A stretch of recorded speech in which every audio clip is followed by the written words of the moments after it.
نحمده ونصلي ونسلم على رسوله الكريم اما بعد اعوذ بالله من الشيطان الرجيم بسم الله الرحمن الرحيم قل لا يعلم من في السماوات والارض الغيب الا الله صدق الله العظيم اللهم صل على سيدنا ومولانا محمد وعلى آل سيدنا ومولانا محمد مبارک وسلم۔ گرامی قدر سامعین،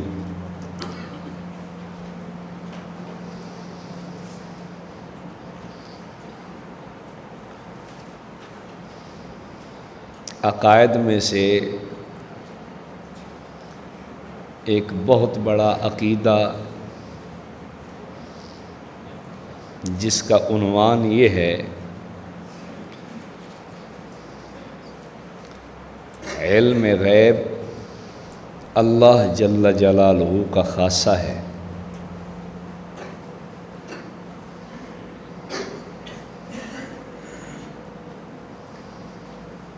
بعض سوچ اور فکر کے حامل لوگ اللہ کی خاص صفات میں شریک ٹھہرانے کی نظر اور فکر سے خدا کی ہر صفت میں مخلوق کو شریک کرنا چاہتے ہیں۔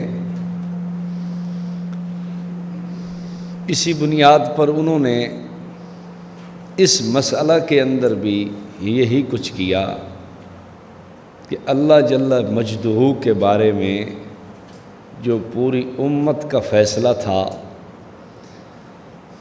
کہ یہ اسی کا خاصہ ہے،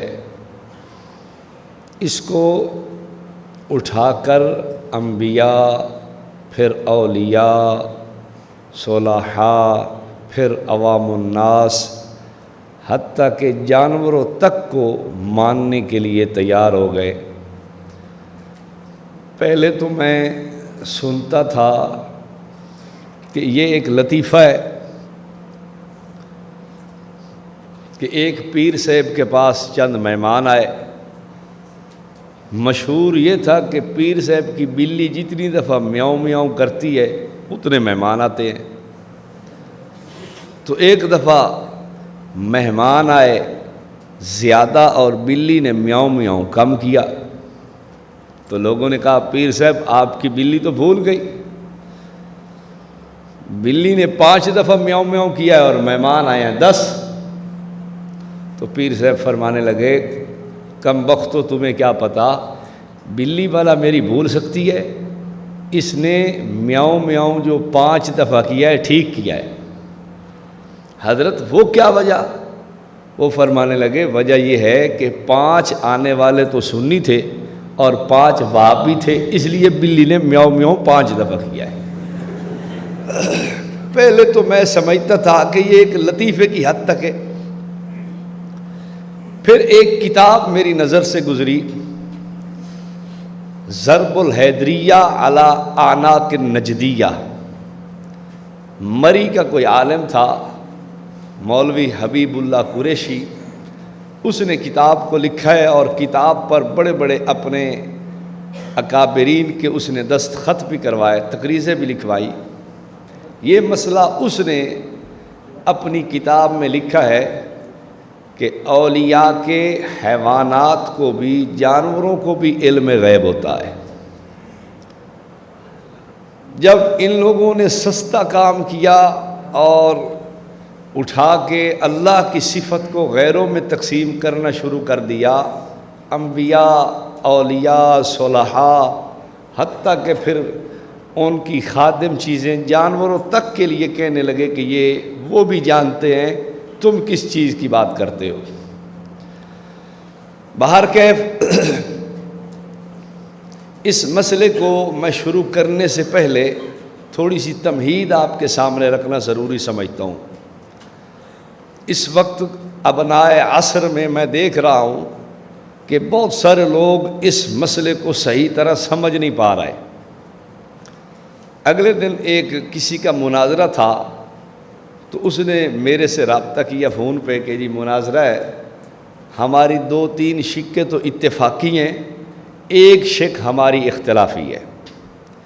میں نے کہا کون کون سی اتفاقی ہے؟ کہتا ہے ایک اتفاقی یہ ہے، وہ بھی کہتے ہیں کہ حضور بعض علم غیب جانتے ہیں، اور ہم بھی کہتے ہیں کہ حضور کو بعض غیوب کی خبر دی گئی ہے۔ میں نے کہا اور؟ کہتا ہے یہ اتفاقی دوسری چیز ہے، وہ بھی کہتے ہیں کہ حضور صلی اللہ علیہ وسلم کو ذاتی علم نہیں ہے، اور ہم بھی کہتے ہیں ذاتی علم نہیں ہے۔ میں نے کہا اور؟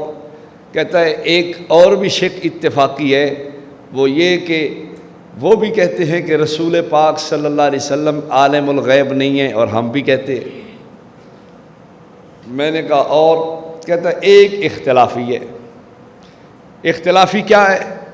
اختلافی یہ ہے کہ وہ کہتے ہیں کہ نبی پاک صلی اللہ علیہ وسلم جمیع ما کان و ما یکون، جو کچھ ہو چکا وہ سارا کا سارا، اور جو آئندہ ہونے والا ہے وہ تمام سارا حضور جانتے ہیں، جبکہ ہماری سوچ یہ ہے کہ یہ اللہ جل مجدہ کی شان ہے۔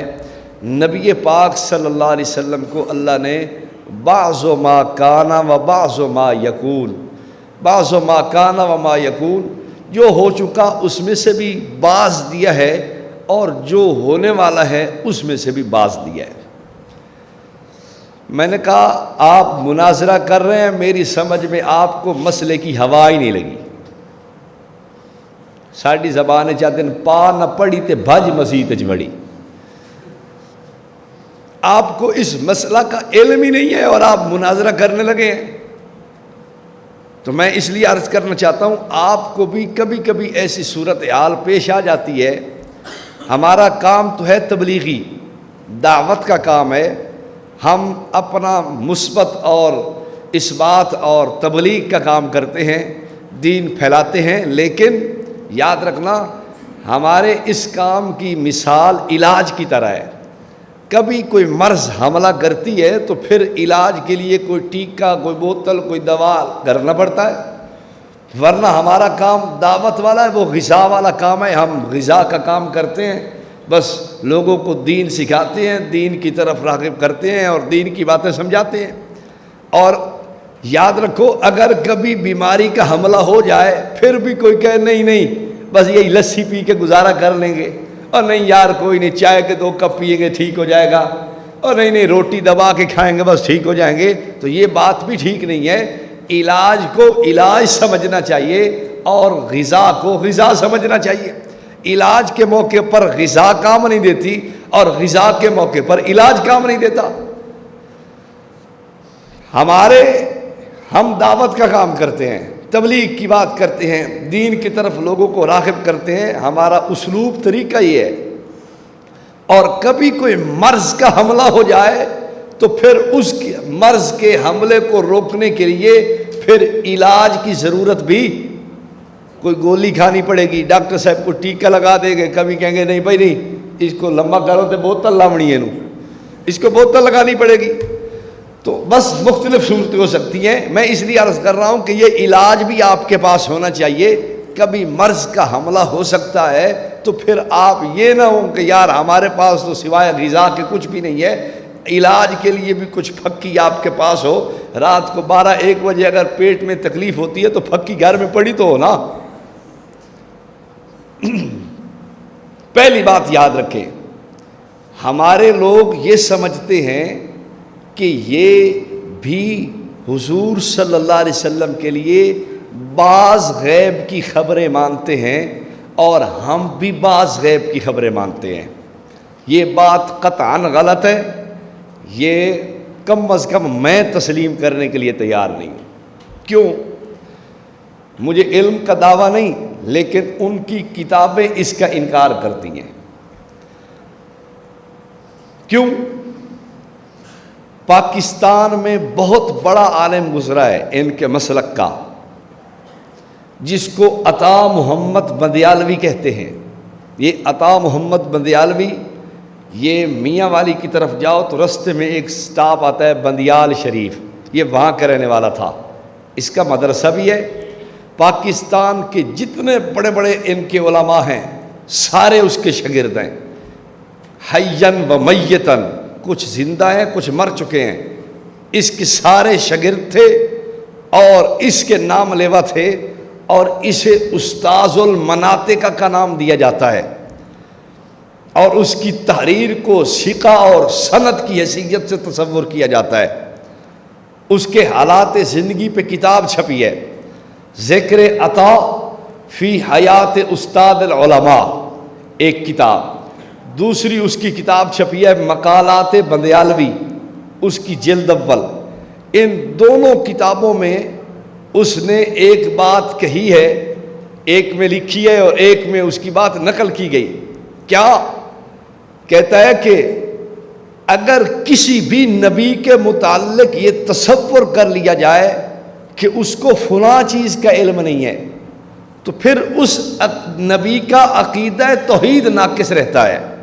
چہ جائے کہ افضل الانبیاء رحمت دو عالم سرور کون و مکان صلی اللہ تعالی علیہ وسلم کے لیے یہ تصور کیا جائے کہ حضور کو فلاں شے کا علم نہیں تھا، یہ حضور کے عقیدہ توحید کو ناقص کرنے والی بات ہے۔ آگے چلیے، یہی بات کچھ الفاظ کی زیادتی کے ساتھ انڈیا کا ایک عالم ظہیر الدین قادری برکاتی، اس نے کتاب لکھی تحفظ عقائد اہل سنت، صفحہ 849 850 پہ وہ لکھتا ہے، یہی جملہ لکھ کے ایک جملہ زائد کرتا ہے، کہتا ہے چہ جائے کہ افضل الانبیاء علیہ الصلاۃ والسلام کے متعلق یہ کفری عقیدہ تصور کر لیا جائے کہ حضور کو فلاں شے کا علم نہیں ہے۔ اب یہ دیکھیں، یہ کہنا کہ نبی پاک صلی اللہ علیہ وسلم کو فلاں چیز کا علم نہیں ہے، اس کو تو وہ کفر کہہ رہا ہے۔ اب آپ کہیں گے جو وہ کہتے ہیں جی حضور کو بعض چیزوں کا علم دیا گیا، بعض چیزوں کا علم نہیں دیا گیا، جب نہیں دیا گیا آپ کہیں گے تو پھر یہ تحریر تو اس کی گردن پہ پھٹ آئے گی، یہ تحریر تو اس کے مسلک کا خون کرے گی، یہ تحریر تو اس کا بالکل انکار کرے گی کہ مولانا آپ تو کہہ رہے تھے کہ ہم بعض مانتے ہیں، اور آپ کے مسلک کے بڑے بڑے علماء کہتے ہیں کہ یہ عقیدہ کفریہ ہے کہ حضور کے بارے میں یہ تصور کیا جائے کہ حضور کو فلاں چیز کا علم نہیں ہے۔ جب آپ فلاں چیز کا علم نہیں ہے کہیں گے، یہ بھی بعض ما کان جس کا انکار ہو رہا ہے اس میں آئے گا، تو پھر یہ عقیدہ تو کفری ہو گیا۔ کیا آپ کفر کے قائل ہیں؟ وہ ہرگز اس کا قائل نہیں ہوگا۔ تیسرا حوالہ ذہن میں رکھیں، کتاب چھپی ہے بہاولپور سے، کتاب کا نام ہے علم غیب کا ثبوت، لکھنے والا مولوی فیض احمد اویسی ہے، فوت ہو گیا ہے۔ اس کے صفحہ 5 پہ اس نے لکھا ہے، کہتا ہے کہ کون ایسا بدقسمت ہوگا جو قرآن کے خلاف کہے کہ حضور کو فلاں چیز کا علم نہیں ہے۔ اب آپ بتائیں، کسی ایک جزیے کا انکار کرنا، کسی ایک ذرے کا انکار کرنا، کسی ایک چیز کا انکار کرنا، یہ عقیدہ کفر سمجھتا ہے، یہ کفریہ عقیدہ جانتا ہے، قرآن کے خلاف سمجھتا ہے اور بدبخت کہتا ہے اسے، تو میں کیسے مان لوں کہ یہ بعض و ماکان کا منکر ہے؟ نہیں، میں تسلیم نہیں کر سکتا۔ ان سب کے بڑے آدمی کی طرف توجہ رکھو۔ مولانا احمد رضا خان صاحب نے ہدایت کے بخشش کے اندر 2 شعر کہے ہیں، یاد رکھنا، شعروں سے عقیدہ ثابت ہم نہیں کرتے، ہم بڑے محتاطین ہیں، احتیاط والے لوگ ہیں، لیکن جب قرائن اشعار کے بالکل ساتھ کھڑے ہو کے کہہ رہے ہوں کہ یہی سوچ، یہی نظر، یہی فکر اس کی ہے، تو پھر ہمیں کوئی اس کے عقیدے اور نظریے کے بارے میں کہنے میں دریغ نہیں ہے، اور ہم کوئی بھی اس بارے میں کمی نہیں کرتے۔ جب قرائن کہہ رہے ہیں، اس کے گھر کے علماء کہہ رہے ہیں کہ کوئی ذرہ کائنات کا حضور کے علم سے باہر ہم نہیں سمجھتے، تو پھر میں کیسے کہوں کہ اس کے شعر کا نظریہ، اس کا مفہوم کوئی اور ہوگا؟ نہیں، یہی مضمون ہے جو میں عرض کرنے لگا ہوں۔ احمد رضا خان صاحب نے شعر کہا، کہتا ہے تیرے تو وصف عیب تناہی سے ہیں بری، حیران ہوں میرے شاہ کیا کیا کہوں تجھے. کہتے ہیں کہ آپ کے اوصاف کو اللہ نے متناہی نہیں بنایا. متناہی ماننا حضور صلی اللہ علیہ وسلم کو عیب لگانا ہے. تو حضور کے جتنے اوصاف ہیں غیر متناہی ہیں, اور نبی پاک صلی اللہ علیہ وسلم کا سب سے بڑا وصف علم ہے. تو میں آپ سے پوچھتا ہوں, یہ حضور کے علم کو علم متناہی نہیں, علم غیر متناہی مان رہا ہے. تو اب ساری قرائن مل کے اس میری بات کی تصدیق کر رہے ہیں. اگلا حوالہ ہدایت کے بخشش میں ایک اور شعر ہے, کہتا ہے بھلا اور کیا ہو نہاد تجھ پر جب خدا ہی نہ چھپا تم پر کروڑوں درود. کہتا ہے کہ آپ پر کیا چیز چھپ سکتی ہے, دنیا میں کون سی چیز آپ سے پوشیدہ رہ سکتی ہے, جب خدا ہی آپ پہ نہیں چھپا تو پھر اور کیا چیز آپ پہ چھپے گی. اب بتائیں آپ, یہ جو سوچ ہمارے بعض لوگ کہہ رہے تھے نہیں یہ تو بعض مانتے ہیں بعض مانتے ہیں, وہ میں نے کہا ان کے گھر میں کچھ لکھا ہوا ہے, آپ یوں ہی بانسری بجا رہے ہو بیٹھے, کچھ ان کے گھر کو تو دیکھو, ان کے مطلب کی تو بات سنو, ان کی کتابوں کا مطالعہ تو کرو. وہ کہتے ہیں ہم کل مانتے ہیں, آپ کہتے ہیں نہیں بعض مانتے ہیں. اسے کہتے ہیں مدعی سست اور گواہ چست, یا اسے یوں کہو توڈی تورے دہکو تے ڈاچی تورے ڈہکو تے توڈی تورے ویہ کو. ماں 10 قدم چلتی ہے اور بیٹی 20 قدم چلتی ہے. آپ کو ان کے کتابوں کے عقائد و نظریات پر اطلاع ہو پھر بات کریں. ہاں ایک بات اور ذہن میں رکھنا, بعض کتابوں میں انہوں نے یہ بھی لکھا ہے کہ ہم بعض علم ملنا مانتے ہیں, اس سے بھی مجھے انکار نہیں ہے, لیکن یاد رکھنا قرآن نے اس کا جواب دیا. قرآن نے کیا جواب دیا کہ منافقین آتے تھے صحابہ کے پاس تو کیا کہتے تھے, ہم تو آپ کے ساتھ ہیں, انا معکم, ہم آپ کے ساتھ ہیں. وَإِذَا خَلَوْا إِلَىٰ شَيَاطِينِهِمْ قَالُوا إِنَّا مَعَكُمْ إِنَّمَا نَحْنُ مُسْتَهْزِئُونَ. ہم تو جب وہ اپنے گروپ میں چلے جاتے تھے اور اپنے گھر میں بیٹھ جاتے تھے تو پھر کہتے تھے او بھائی ہم تو تمہارے ساتھ ہیں. تو پھر ادھر کیا کرنے گئے تھے, ان سے مذاق کرنے گئے تھے. دو عقیدے اور نظریے میدان میں چھوڑ کے آپ کو بھی خوش کر لیتے ہیں اور اپنے گھر کو بھی خوش کر لیتے ہیں. آپ بھی ادھر مطمئن بیٹھیں گے یار بڑے اچھے آدمی ہیں, اور گھر والے بھی مطمئن بیٹھیں گے زبردست آدمی ہیں. تو بھائی عقیدہ ان کا سمجھو, اس نشے میں کوئی نہ رہے, اس فکر پہ کوئی نہ رہے کہ وہ بعض مانتا ہے. حوالہ اگر غلط ہو میں مجرم, کتاب نہ ہو پھر مجھے بات کریں, لکھا ہوا نہ ہو پھر مجھ سے بات کریں, کتاب ملتی نہ ہو پھر مجھ سے بات کریں. یہ ساری چیزیں اگر دستیاب بھی ہوں اور مطالعہ بھی کوئی نہ کرے تو پھر میرا کیا قصور ہے. پھر میں تو یہ کہوں گا نا, یہ سوچ رکھنا کہ وہ بھی بعض مانتا ہے میں بھی بعض مانتا ہوں, یہ اتفاق ہے, غلط بات ہے. اور اگلی بات یہ سوچ رکھنا کہ وہ بھی حضور کو عالم الغیب نہیں مانتا. مجھے بڑا افسوس ہوا, بعض ہمارے حضرات, ایک فیصل آباد کا بہت بڑا چودھری صاحب ہے, اس کے پاس گئے. اس نے کہا آپ کا اور ہمارا اتنا اختلاف نہیں ہے, ایک علم غیب کا مسئلہ ہے, اس میں ہم بھی کہتے ہیں ہمارے اعلیٰ حضرت نے بھی یہی فرمایا ہے کہ حضور عالم الغیب نہیں ہے, اور آپ بھی یہی کہتے ہیں, تو اس مسئلے میں اتنا اختلاف نہیں. کاش کہ ان کے پاس دلائل ہوتے, ان کے پاس براہین ہوتے, کتب کا مطالعہ ہوتا, اٹھا کے سامنے رکھتے کہ مولانا آپ کہتے ہیں کہ رضا خان عالم الغیب حضور کو نہیں مانتا, جبکہ آپ کی کتابیں تو اس بات کی قائل ہیں, اس بات کی حامل ہیں, اس سوچ و فکر کو پیدا کر رہی ہیں کہ حضور عالم الغیب ہیں. ایک نہیں, میں کتابوں کے ڈھیر آپ کے سامنے لگا سکتا ہوں. سب سے مضبوط ترین حوالہ ہندوستان میں ایک کتاب چھپی, فضل احمد لدھیانوی, ریٹائر ایک آدمی تھا, اس نے کتاب لکھی انوار آفتاب صداقت. اس کتاب کے پرانے ایڈیشن پہ صفحہ 500 بنتا ہے. ایک مسئلہ لکھا, کسی نے اس سے پوچھا حضرت ایک آدمی میلاد شریف کرتا ہے، اس میں رسول پاک صلی اللہ علیہ وسلم کو حاضر ناظر مانتا ہے، نبی پاک علیہ السلام کو عالم الغیب تصور کرتا ہے، کیا ایسا شخص حنفی سنی مسلمان ہے؟ اس نے جواب میں دیا ایسا عقیدہ رکھنے والا پکا سچا حنفی سنی مسلمان ہے۔ آپ کہیں گے مولانا فضل احمد لدھیانوی کے تو کوئی ہم نے سنا نہیں نام، وہ کون ہوتا ہے؟ میں نے کہا میرا اس سے استدلال نہیں، وہ کہتا ہے میں 1 مہینہ پورا مولانا رضا خان صاحب کے پاس رہا ہوں اور میں نے لفظ بلفظ کتاب ان کو سنائی ہے، حرف بحرف کتاب ان کو سنائی ہے، اور میں نے ان کو پوری کتاب سنانے کے بعد ان کی تصدیق لینے کے بعد پھر میں واپس آیا ہوں۔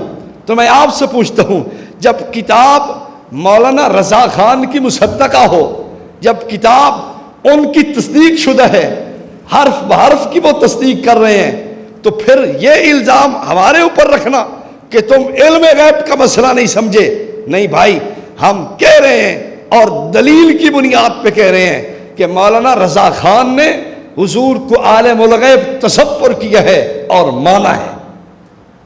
اب یہ کہنا کہ وہ بھی نہیں مانتے ہم بھی نہیں مانتے، تو اس کا مطلب ہے تجھے علم نہیں ہے مسئلے کا۔ اگر علم ہوتا مسئلے کا تو یہ بات تو نہ کرتا۔ اور کتابیں دیکھیں، مولانا رضا خان کی کتاب الامن والعلا اٹھائیں، اس میں اس نے خود لکھا ہے، کہتا ہے مسلمانوں ان وہابیوں کے سامنے کہہ کے دیکھو حضور عالم الغیب ہیں، دیکھو کیسے شرک کا فتویٰ تم پہ لگاتے ہیں۔ بھائی نہیں مانتا تو کہتا کیوں ہے؟ تو یہ کیوں اپنے لوگوں کو بتا رہا ہے کہ حضور کو عالم الغیب کے دیکھو؟ اس میں بھی اس نے تسلیم کیا ہے، یہ اس کے بڑے کی بات ہے، میں عام آدمی کی بات نہیں کر رہا۔ اور اگر نیچے آؤ حوالہ جات کے ڈھیر ہیں، اسی نے میری سمجھ میں اس مسلک کا سب سے بڑا لکھاری جو تھا وہ مولوی فیض احمد اویسی ہے۔ ان کے بقول تقریباً 4000 کتابوں کا مصنف ہے، چھوٹی بڑی ملا کے۔ اس کی ایک کتاب ہے علم غیب کا ثبوت، اس کے صفحہ 17 پہ اس نے لکھا ہے، کہتا ہے اگر مضمون طویل ہو جانے کا خوف نہ ہوتا مجھے، میرا اگر مضمون لمبا نہ ہو جاتا تو میں یہاں ان لوگوں کی نحوست کے نمونے پیش کرتا جو حضور کو عالم الغیب نہیں مانتے۔ لفظ عالم الغیب استعمال کیا اس نے۔ آپ کیسے ہمیں کہہ رہے ہیں کہ ہم عالم الغیب نہیں مانتے؟ آپ کا گھر آپ کو جھوٹا کرتا ہے، تکذیب کرتا ہے۔ آپ کھول کے اپنی بات رکھیں کہ ہم عالم الغیب مانتے ہیں، ہم سے بات کرو۔ دھوکہ دینے کی کیا بات ہے؟ بھائی جو مسئلہ آپ کے گھر میں لکھا ہوا ہے تو آپ وہ بیان کریں۔ آپ لوگوں کی تو زبان ہی نہیں ملتی، بڑے کچھ کہتے ہیں چھوٹے کچھ کہتے ہیں، بس یہ وہی ذہن میں رکھنا وَإِذَا خَلَوْا إِلَىٰ شَيَاطِينِهِمْ قَالُوا إِنَّا مَعَكُمْ إِنَّمَا نَحْنُ مُسْتَهْزِئُونَ۔ میں اس لیے یہ آپ کی خدمت میں عرض کر رہا ہوں کہ کبھی آپ کو بھی یہ بیماری دیکھنی پڑ جاتی ہے، یہ مرض کبھی آپ کے پاس بھی قریب سے گزرتی ہے، آپ کے کسی مقتدی کو، کسی دوست کو، کسی رشتہ دار کو یہ بیماری لگنا شروع ہوتی ہے تو کم از کم اس کو بندہ سنبھال تو سکے نا، مرض میں علاج تو کر سکے۔ تیسری کتاب، جس صاحب کے پاس ہمارے کچھ حضرات گئے، ملاقات ہوئی کہ بھائی کچھ آپس میں ہم قریب ہو جائیں، اس صاحب کے اپنے خطبات چھپے ہوئے ہیں، فیصل آباد چشتی کتب خانہ نے چھاپے ہیں، جامعہ رضویہ کے باہر کتب خانہ چھپا ہے، کیا سعید اسد کی تقریریں، اس میں خود عنوان بنایا ہوا ہے حضور عالم الغیب ہیں۔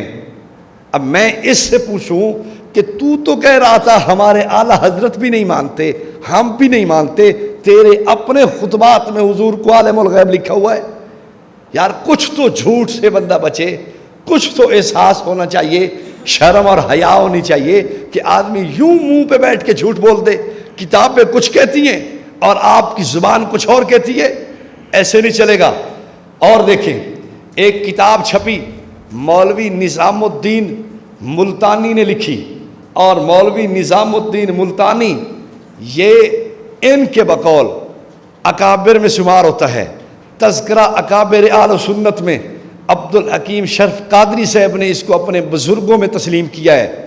ان کے بقول یہ حضرت سلطان العارفین سلطان باہو رحمۃ اللہ علیہ کے خلیفہ مجاز ہیں۔ یہ بھی ایک ان کی بات ہے، ہمیں اس کا علم نہیں۔ یہ کتاب پیر جماعت علی شاہ صاحب کی مصدقہ کتاب ہے۔ کتاب کا نام ہے کشف المغیبات۔ اس میں بھی حضور صلی اللہ علیہ وسلم کو عالم الغیب کا لفظ لکھ کے حضور کو عالم الغیب کہا گیا ہے۔ ایک کتاب مولوی عبدالحامد بدایونی کی لکھی ہوئی ہے، تصحیح العقائد اس کا نام ہے۔ اس نے بھی اپنی کتاب کے اندر حضور کو عالم غیب کا لفظ لکھ کے عالم غیب قرار دیا ہے۔ اور ایک کتاب اور چھپی ہے، کتاب کا نام ہے شہود الشاہد، لکھنے والا مولوی عبدالعتیق صاحب ہے۔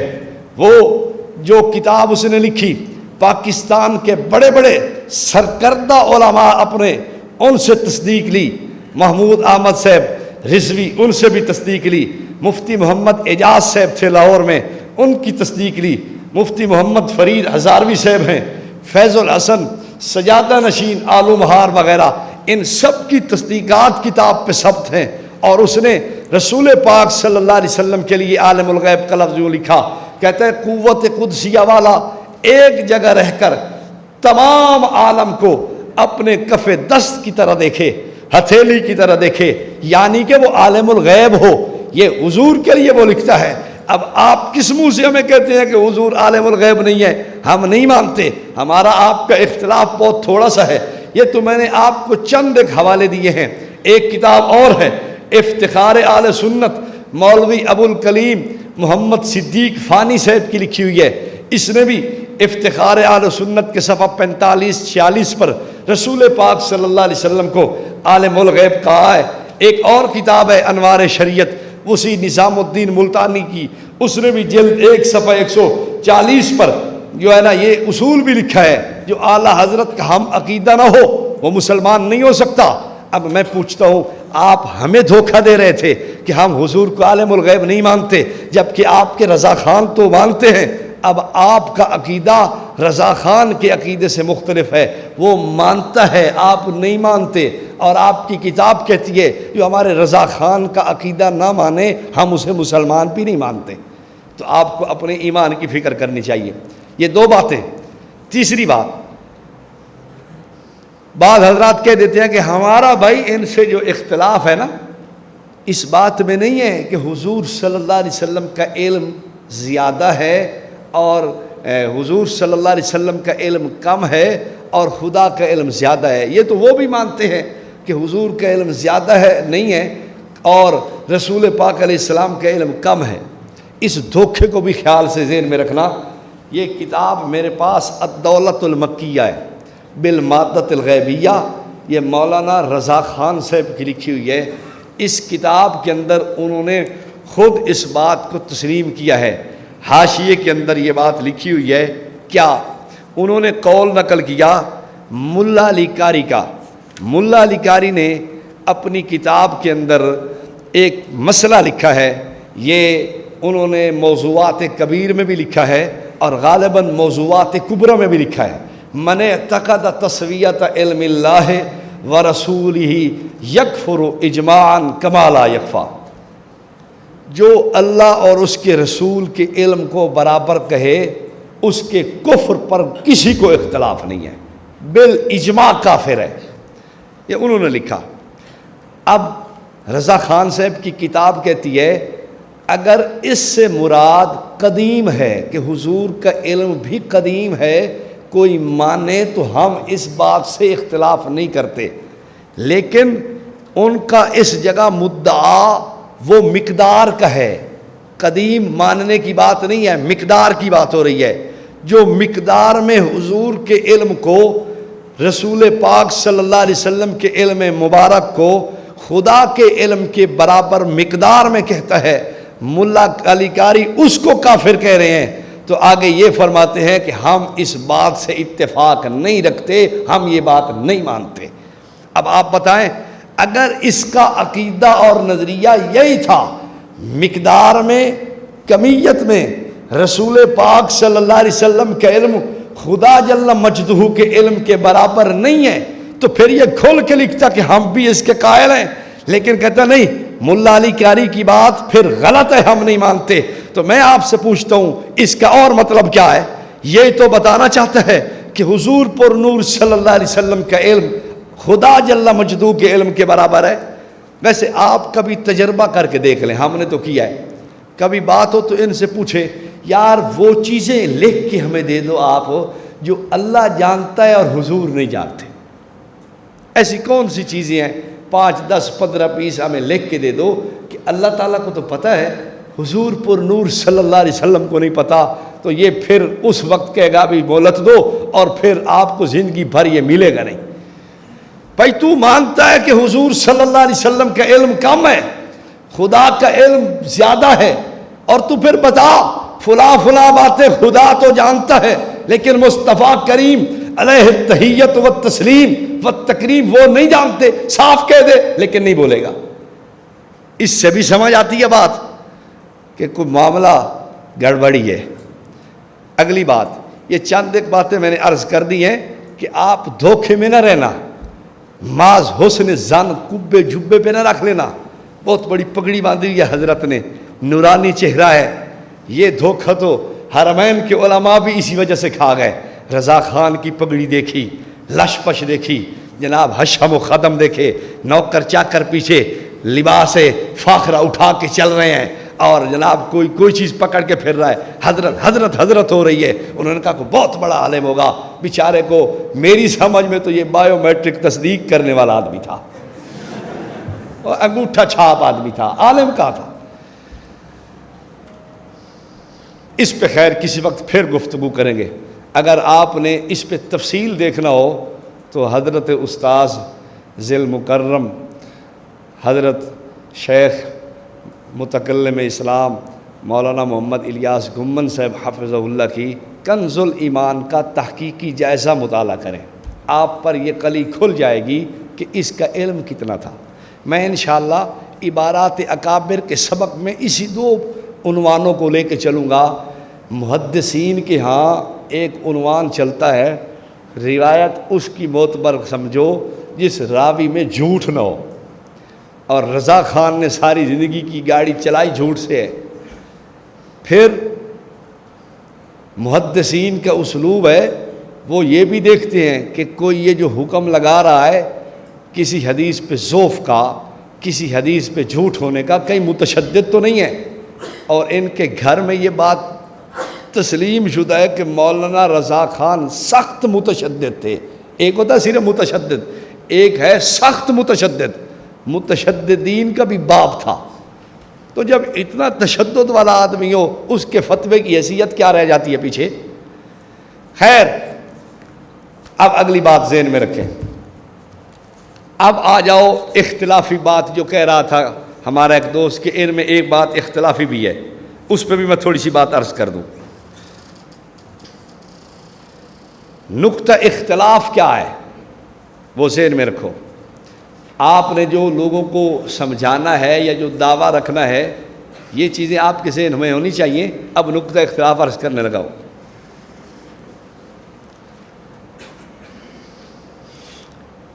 ہمارے ان لوگوں کی سوچ یہ ہے کہ نبی پاک صلی اللہ تعالی علیہ وسلم جمیع ما کان و ما یکون کا علم رکھتے ہیں، جو ہو چکا ذرہ ذرہ، ایک ایک چیز، ایک ایک بات، ایک ایک شے، ایک ایک لمحہ، ایک ایک وقت،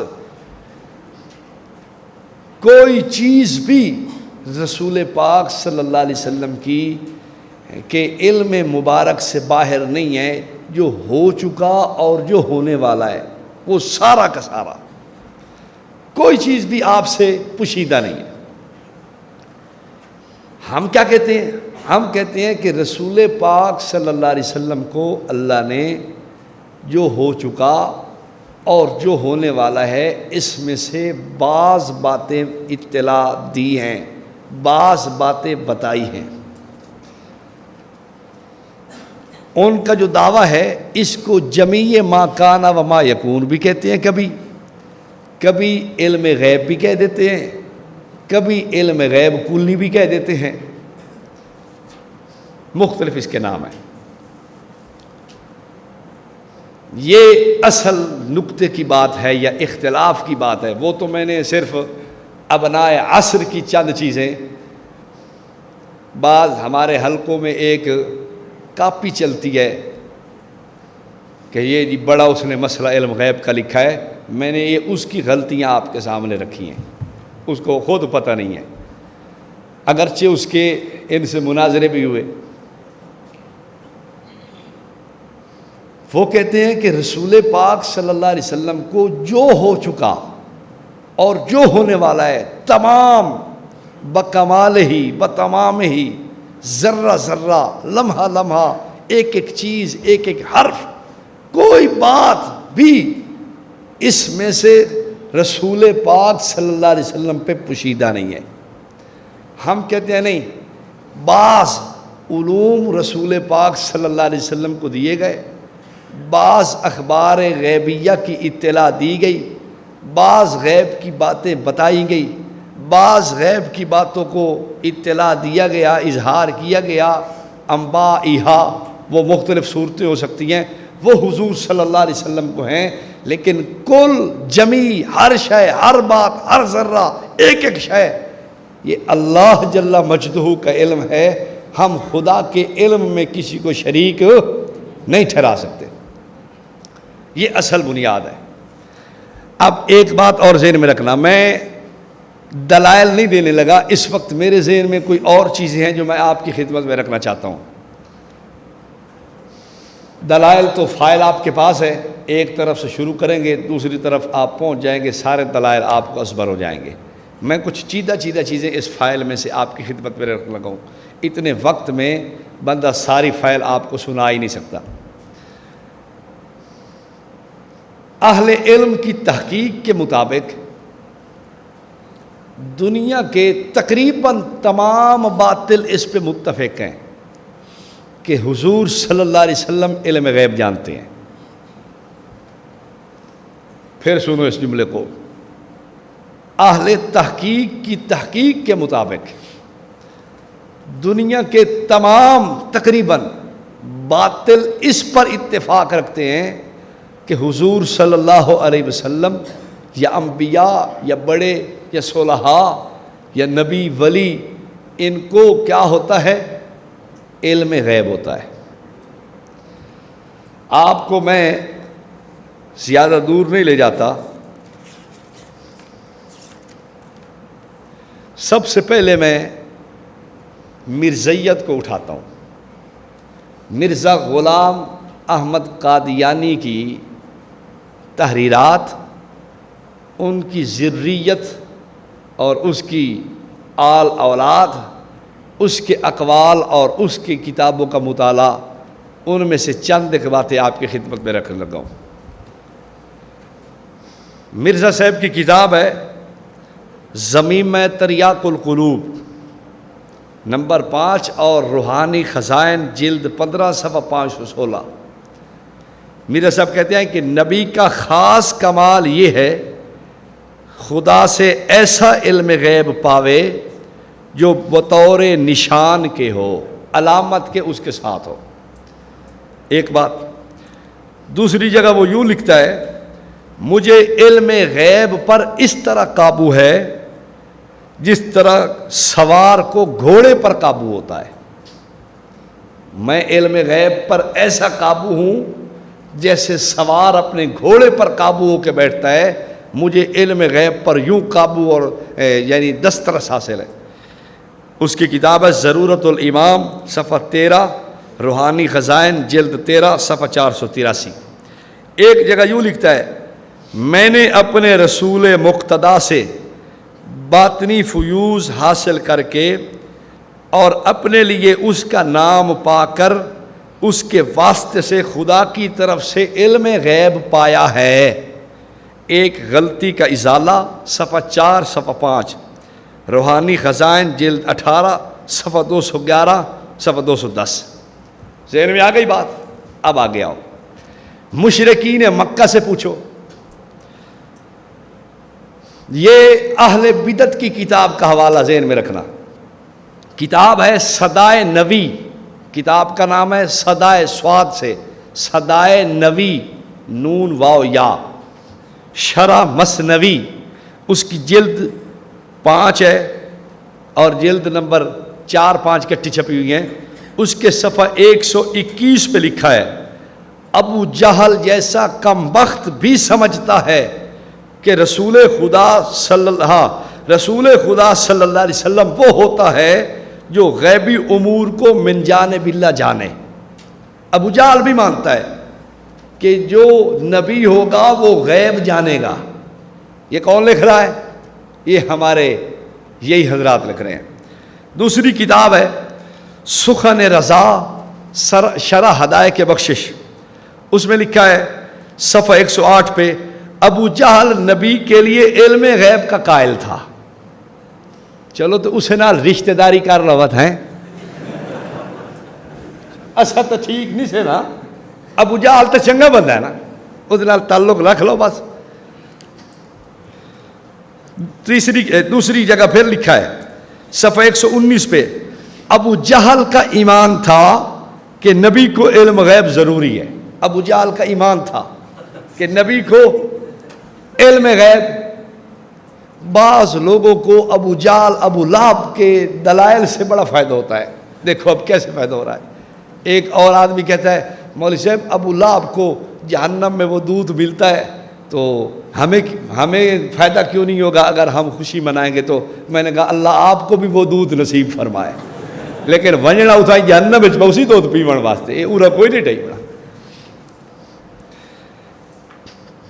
تیسری جگہ اس نے صفحہ 247 پہ لکھا ہے ابو جہل کا ایمان تم سے بہتر ہے کہ وہ نبی کو علم غیب کا قائل تھا.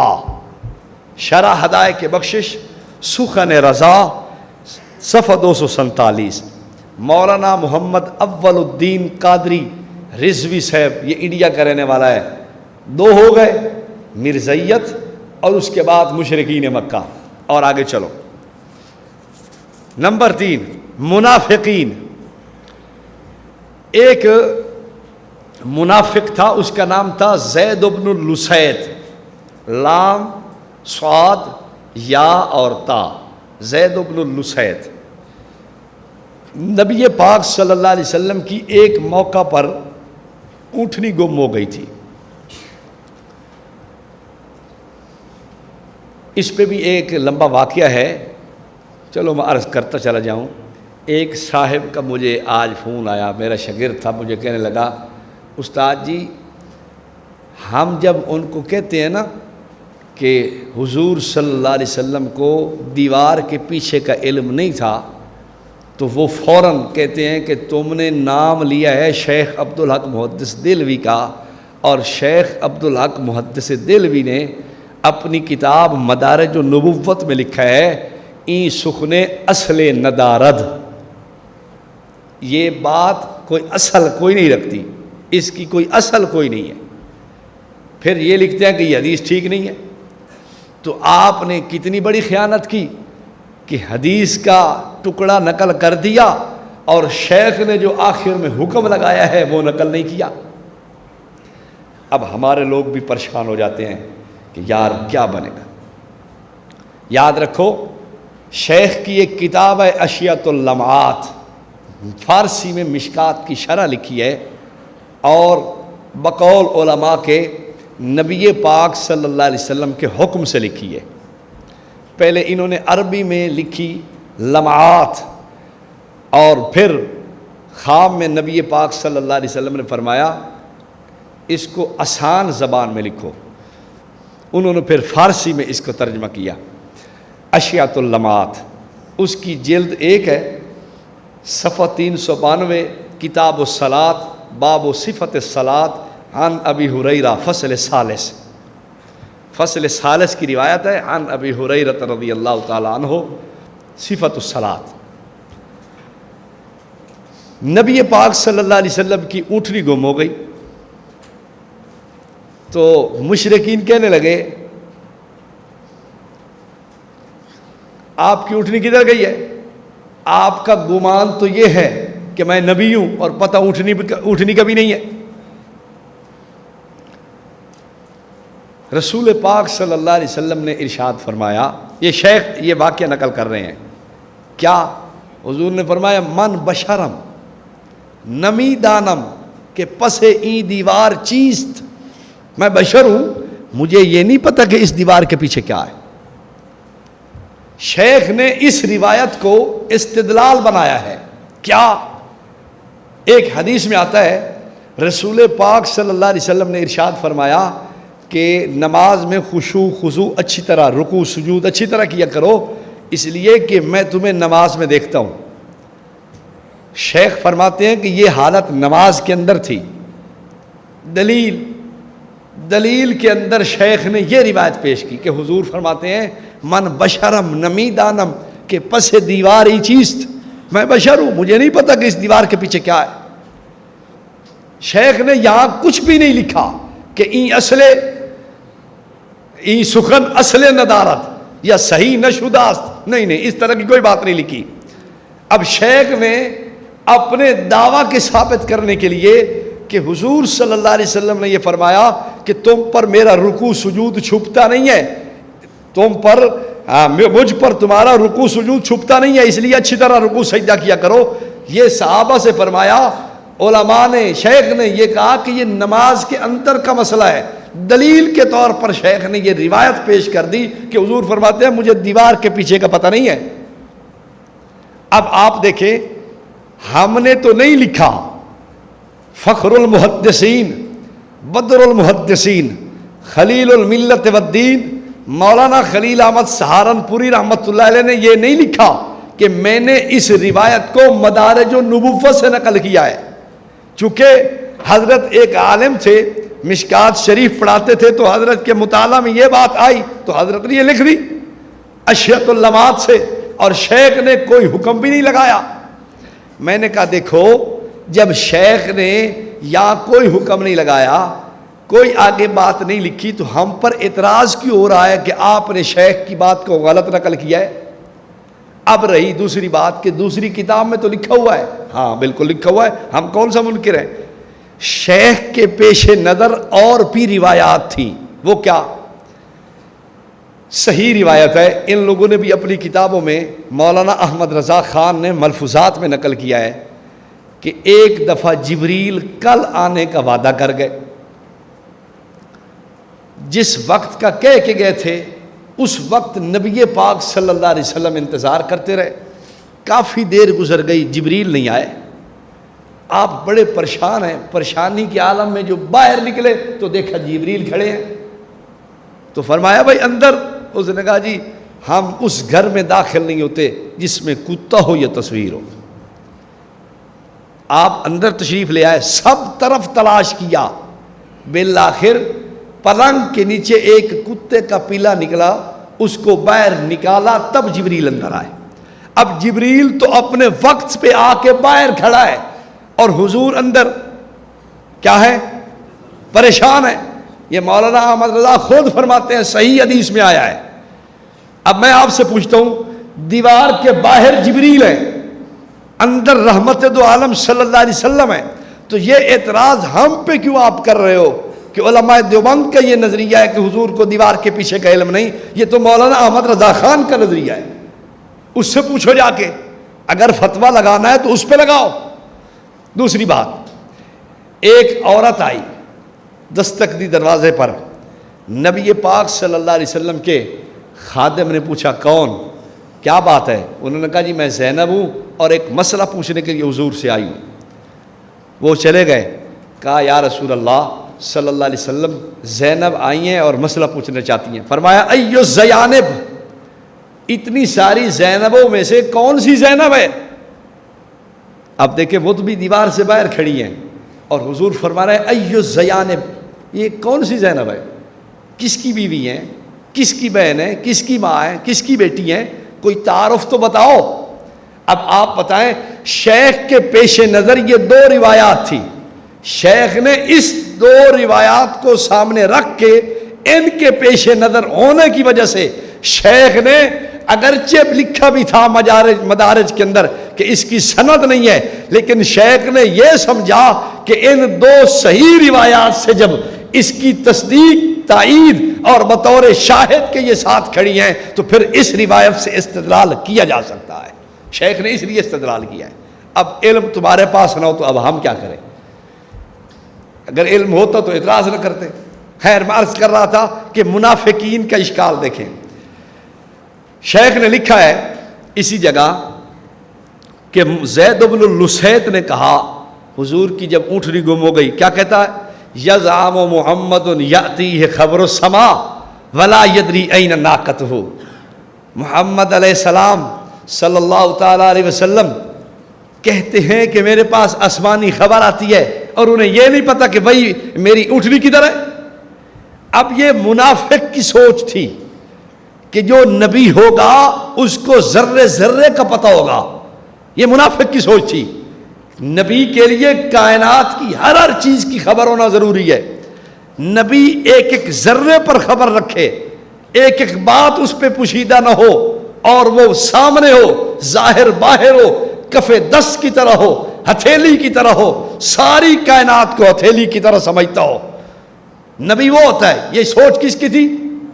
زید بن اللسیت منافق کی سوچ ہے۔ کہتا ہے یزعم محمد یاتی خبر السماء ولا یدری این ناقتہ۔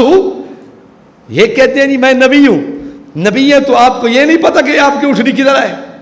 حضور صلی اللہ علیہ وسلم نے اس کے جواب میں فرمایا کہ بات یہ ہے میں اللہ کا نبی ہوں، اتنی بات جانتا ہوں جتنی مجھے رب بتاتا ہے، اور یہ بھی اب مجھے رب نے بتا دی ہے کہ فلاں جنگل کے اندر درخت کے ساتھ اس کی نکیل اٹکی کھڑی ہے اور وہ وہاں موجود ہے۔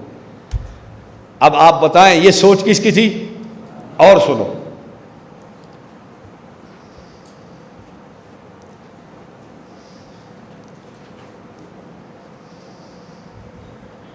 یہ واقعہ شیخ نے بھی نقل کیا ہے اپنی کتاب اشیۃ اللمعات جلد 1 صفحہ 392 باب صفت الصلاۃ فصل ثالث عن ابی ہریرہ اس کے تحت، اور سیرت ابن ہشام کے اندر بھی جلد 2 ہے صفحہ 21 ہے، اس میں بھی یہ واقعہ نقل کیا گیا، اس میں بھی آپ دیکھ سکتے ہیں۔ اب تیسری دلیل، بخاری شریف میں آخر پر ایک کتاب التوحید بھی ہے اور اسے کتاب الرد علی الجہمیہ کے نام سے بھی اہل علم جانتے ہیں۔ اس میں امام بخاری نے حضرت سیدہ عائشہ رضی اللہ عنہا کا قول نقل کیا ہے۔ اماں جی فرماتی ہیں من حدثک ان محمدً یعلم الغیب فقد کذب، جو کہے حضور علم غیب جانتے ہیں پرلے درجے کا جھوٹا کذاب۔ امام بخاری نے نقل کیا، اس کی شرح میں شارحین نے پھر کافی سارا کلام لکھا ہے۔ وہ کیا؟ شرح میں یہ لکھا ہے کہ ایک امام گزرا ہے امام داؤدی، امام داؤدی صاحب نے یہ اپنی کتاب میں لکھا ہے کہ یہ قول غیر محفوظ ہے۔ تو پھر جواب کے اندر شارحین میں سے علامہ قسطلانی اور ابن حجر عسقلانی انہوں نے پھر جواب دیا ہے۔ کیا جواب دیا؟ کہ آپ کہہ رہے ہو کہ یہ قول غیر محفوظ ہے۔ کیوں غیر محفوظ ہے؟ آپ کا دعویٰ یہ ہے کہ ایسے عقیدے والا آدمی تھا ہی کوئی نہ، تو اماں جی کو یہ کہنے کی کیوں ضرورت پڑ گئی؟ اس لیے یہ قول ٹھیک نہیں ہے۔ ایسے عقیدے والا تو تھا ہی کوئی نہ کہ حضور ہر شے جانتے ہیں۔ کوئی مسلمان تھا اس دور میں؟ بولو یار۔ امام داؤدی کو مغالطہ اس بنیاد پہ لگا کہ مسلمان اس وقت کوئی بھی یہ نظریہ نہیں رکھتا تھا کہ نبی پاک صلی اللہ علیہ وسلم ذرہ ذرہ کی کائنات پوری کی خبر رکھتے ہیں اور پوری کائنات کف دست ہتھیلی کی طرح ان کے سامنے ہے، کوئی چیز بھی ان پہ پوشیدہ نہیں ہے۔ کسی صحابی کا یہ نظریہ اور یہ سوچ نہیں تھی۔ امام داؤدی نے اس لیے کہا کہ یہ قول غیر محفوظ ہے۔ تو ابن حجر عسقلانی اور علامہ قسطلانی نے پھر جواب دیتے ہوئے کہا کہ ان بعد من لم یرسخ فی الایمان کان یظن ذلک حتی یرا ان صحت النبوۃ تستلزم اطلاع النبی صلی اللہ علیہ وسلم علی جمیع المغیبات۔ آگے وہی واقعہ نقل کیا ہے وہ جو زید بن اللسیت والا ہے۔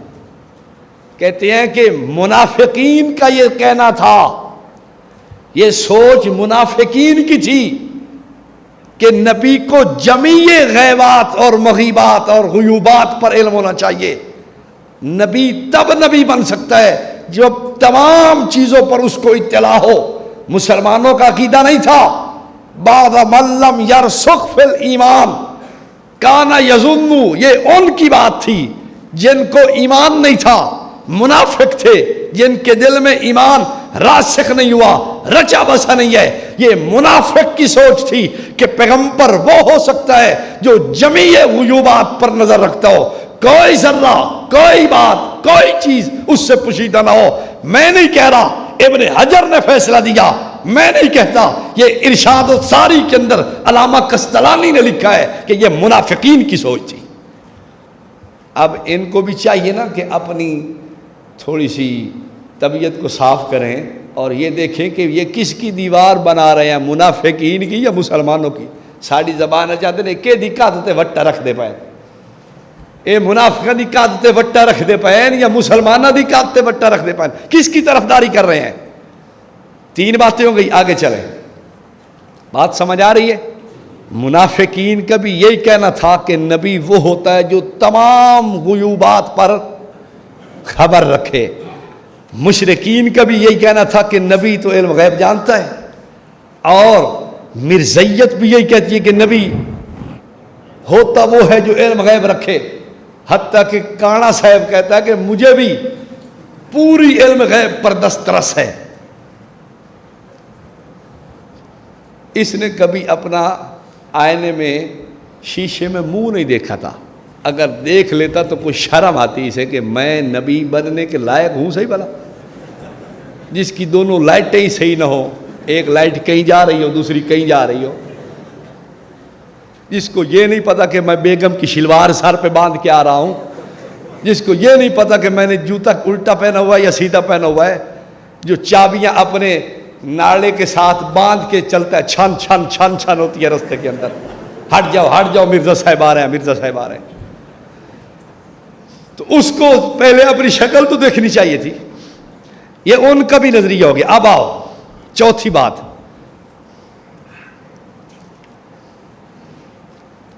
رافضہ کا بھی یہی عقیدہ ہے. غنیت الطالبین کے اندر حضرت شیخ محبوب سبحانی ذل رحمانی شیخ عبد القادر جیلانی رحمت اللہ علیہ وہ فرماتے ہیں وما یکو ہاں ومن ذالک قولہم ان الامام یعلم کل شیء ما کانا وما یکون من امر الدنیا والدین حتی عدد الحصا وقطر الامطار وورق الاشجار. غنیت الطالبین جلد 1 صفحہ 180. کہ یہ رافضہ کے نزدیک یہ عقیدہ ہے کہ امام ہر ایک چیز جانتا ہے، حتیٰ کہ درختوں کے پتے، حتیٰ کہ پانی کے قطرے، حتیٰ کہ ریت کے ذرات، حتیٰ کہ پتھر اور کنکریوں کی تعداد، یہ ساری چیزیں اس پہ عیاں بیاں واضح کھلی ہوتی ہیں، مبین موضح مسرہ ہوتی ہیں، اس پر کوئی چیز چھپی ہوئی نہیں ہوتی. یہ ان کی سوچ ہے. دوسری بات، تاریخ الخلفاء امام سیوطی رحمہ اللہ کی کتاب ہے، صفحہ 449 تحت ذکر ناصر الدین ناصر لدین اللہ احمد ابو العباس، ناصر الدین ابو العباس، ان کا نام ہے احمد، ایک خلیفہ بادشاہ گزرے ہیں. ان کا ذکر کرتے ہوئے حضرت نے یہ بات نیچے نقل کی ہے. کیا کہ یہ ان کی سوچ ہے رافضہ کی. وَهُوَ لَا يَشُكُّ أَنَّ الْخَلِيفَةَ يَعْلَمُ الْغَيْبَ، وہ کہتے ہیں کہ خلیفہ وقت، امام وقت وہ علم غیب جانتا ہو. لِأَنَّ الْإِمَامِيَّةَ، یعنی اس کی سوچ بھی یہی تھی. کیوں؟ اس لیے کہ امامیہ کی سوچ ہے يَعْتَقِدُونَ أَنَّ الْإِمَامَ الْمَعْصُومَ يَعْلَمُ مَا فِي بَطْنِ الْحَامِلِ وَمَا وَرَاءِ الْجِدَارِ.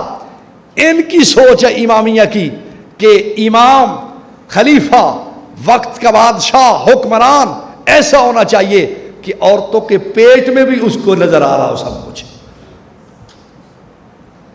وہ اسے پتہ ہو سارا کچھ کے اندر کیا ہو رہا ہے، کیا گڑبڑ ہو رہی ہے، سب پتہ ہے اسے. اب آپ دیکھیں یہ ان کی سوچ ہے. اور دیکھیں انہوں نے نہج البلاغہ جو شائع کی ہے، اس نہج البلاغہ کا مقدمہ اردو زبان میں مختلف اس میں مضامین بھی لکھے ہوئے ہیں.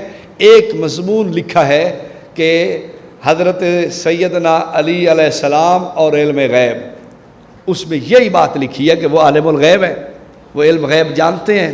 قرآن میں جہاں نفی کی گئی ہے وہ ذاتی کی نفی ہے، عطائی کی نفی نہیں ہے. اور دیکھیں کتابیں کافی ساری ہیں لیکن میں سب کی طرف نہیں جانا چاہتا. عبارات اکابر کا تحقیقی و تنقیدی جائزہ، سرگودا کا ایک عالم ہے مولوی غلام نصیر الدین سیالوی، اس نے جلد اول صفحہ نمبر 41 پہ لکھا ہے کہ یہ واقعہ مسئلہ ان کا ہے، یہ روافظ کا مسئلہ ہے، امامیہ کا مسئلہ ہے کہ وہ کہتے ہیں کہ نبی امام علم غیب جانتا ہے. اور آگے دیکھیں آفتاب ہدایت حضرت قاضی کرم الدین دبیر رحمہ اللہ، مظہر الملت والدین، مظہر الدین حضرت مولانا قاضی مظہر حسین صاحب رحمۃ اللہ علیہ کی والد ان کی کتاب ہے. انہوں نے بھی یہ بات لکھا ہے کہ یہ مسلمہ مسئلہ ہے کہ ما کان و ما یکون کا علم خدا کے علاوہ کوئی نہیں جانتا، لیکن امامیہ روافظ کی سوچ یہ ہے کہ یہ امام جانتا ہے، یہ ان کی سوچ ہے. اس پہ بھی اور حوالہ جات بھی مل سکتے ہیں. ایک رسالہ چھپتا ہے حی علی الفلاح، کراچی سے چھپتا ہے، جامعہ امام جعفر صادق گلشن اقبال کراچی وہاں سے چھپتا ہے. اس میں بھی انہوں نے لکھا ہے انبیاء علیہ السلام اور امام علم غیب جانتے ہیں. اب میں آپ سے پوچھتا ہوں، مجھے آپ بتائیں، میں نے مشرکین کے اقوال بھی آپ کے سامنے رکھ دیے، میں نے منافقین کے سوچ اور قول اور افکار بھی آپ کے سامنے بیان کر دیے، میں نے روافظ کے پروگرام بھی آپ کے سامنے رکھ دیے، میں نے مرزیت کی سوچ بھی آپ کے سامنے رکھ دی. اب آپ کو یہ بات معلوم ہو گئی نا کہ جتنے اہل باطل ہیں تقریباً سارے یہ کہتے ہیں کہ حضور صلی اللہ علیہ وسلم علم غیب جانتے ہیں، نبی علم غیب، ولی علم غیب جانتے ہیں. اگر عیسائیت پہ میری نظر ہوتی میں وہاں سے بھی حوالے لے آتا، یہودیت پہ ہوتی وہاں سے بھی حوالے لے آتا، لیکن علماء نے نقل کیے ہیں. حضرت شیخ امام اہل سنت رحمہ اللہ کی کتاب میں یہ واقعات، یہ حوالے درج ہیں کہ عیسائیت بھی یہی سوچ رکھتی ہے، یہودیت بھی یہی سوچ رکھتی ہے، حتیٰ کہ جو ہندو مذہب سے واقف ہیں وہ بھی یہی کہتے ہیں کہ ان کی سوچ یہی ہے کہ ہمارے یہ معبودان، یہ جناب جی جن کو ہمارے اب معبودان نے نیچے دی ہوئی ہے ساری سلطنت سطوت، اور بڑے بڑے ہمارے کھڑ پینچ قسم کے پنڈت پادری اور اس قسم کے جو بڑے بڑے ان کے بیٹھے ہوئے ہیں، یہ سب کچھ جانتے ہیں، ان کو ہر ایک چیز کا علم ہے، ہر چیز کا درک اور ادراک ہے. اب میں آپ سے پوچھتا ہوں، جب یہ تمام باطل کا اتفاقی مسئلہ ہے میں کیسے مان لوں اسے؟ یہ مسلمان کی سوچ نہیں ہو سکتی، یہ مرزائی کی سوچ ہو سکتی ہے. اس لیے علم غیب کا مسئلہ بیان کرتے ہوئے سامنے مرزائیوں کو رکھو. کیسا زبردست پروگرام ہے کہ مرزائیوں کی جو سوچ ہے دب رکھو بات، چڑھ جاؤ بات، پٹ دیو کام نو کہ مرزائیوں کہتا ہے، مشرکین مکہ کہتے ہیں، منافق کہتے ہیں. سمجھ آ رہی بات کی؟ بھائی مرزائیت کے خلاف بات کرنا تو جرم نہیں ہے نا؟ کیوں جی؟ مشرکین مکہ کی بات کرنا تو جرم نہیں ہے نا؟ منافقین مدینہ کی بات کرنا تو جرم نہیں ہے نا؟ ان کو رد کرو، علم غیب کا مسئلہ ٹکا کے کھول کے سمجھاؤ. بات سمجھ آ گئی آپ کو؟ اب آؤ تھوڑی سی بات، میں اصل میں وقت تھوڑا ہے، میں چاہتا ہوں آپ کے ذہن میں بنیادی چند باتیں ڈال دوں تاکہ مسئلہ آپ کو اچھی طرح اثر ہو جائے. پچھلے دنوں کسی نے مجھے ایک کلپ بھیجا، ایک سیفی ہے کوئی، ایاز علی سیفی کے کیا نام ہے، اس نے حضرت الاستاذ متکلم اسلام سیدی و سندی و مرشدی و وسیلتی و ذخری متکلم اسلام مولانا محمد الیاس گھمن صاحب کو فون کیا. زید مجدہم و فضلہم و شرفہم و کرمہم و عدلہم، کہا کہ جناب حضور صلی اللہ علیہ وسلم علم غیب جانتے ہیں؟ تو استاد جی نے فرمایا کہ نہیں. تو کہنے لگا تفسیر در منصور میں لکھا ہوا ہے وَعَلَّمْنَاهُ مِن لَدُنَّا عِلْمًا کے تحت.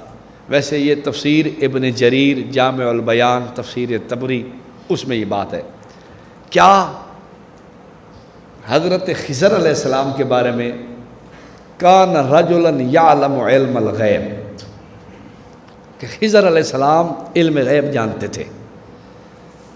تو آپ کہتے ہیں کہ علم غیب نبی کو نہیں ہوتا، اور حضرت خضر وہ بھی تو کیا تھے.